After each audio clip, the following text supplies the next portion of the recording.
జై శ్రీమన్నారాయణ. అందరికీ కూడా 2026వ సంవత్సరంలో అడుగు పెడుతున్న సమయంలో నూతన సంవత్సర శుభాకాంక్షలు.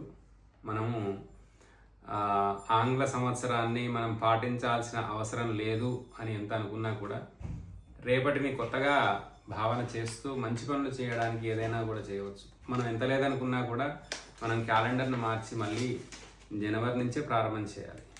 అలా ప్రారంభం చేసినప్పుడు మనం ఏదైనా కొత్త పని చేసేటప్పుడు ఖచ్చితంగా మంచిని కోరుకోవడంలో, మంచిని మనం చెప్పడంలో, అంటే విశేష చెప్పడంలో ఎటువంటి తప్పు లేదు అని నా భావన. అందరికీ కూడా నూతన సంవత్సర శుభాకాంక్షలు. ఈ నూతన సంవత్సరం మీ అందరికీ కూడా మంచి జరగాలి, అందరూ కూడా క్షేమంగా ఉండాలి అని చెప్పి భావన చేస్తున్నాం. మళ్ళీ మన కొత్త సంవత్సరం ఉగాది నుంచే ప్రారంభమైన మంచి ఆలోచనలో మార్పులు చేసుకునే వారి కోసం. ఎందుకంటే ఒకరు వచ్చి అడిగారు, స్వామి 2026వ సంవత్సరం జనవరి నుంచి నేను ఉదయాన్నే లేచి ఏదన్నా ఒక పారాయణం చేస్తా అని చెప్పి సంకల్పం చేసుకుంటున్నా. అంటే అలాంటి మంచి సంకల్పాలు చేసుకునేటప్పుడు మనం కొత్త సంవత్సరాన్ని ఆహ్వానించడంలో తప్పలేదు. కాబట్టి అందరికీ కూడా 2026వ సంవత్సర నూతన సంవత్సర శుభాకాంక్షలు. జై శ్రీమన్నారాయణ.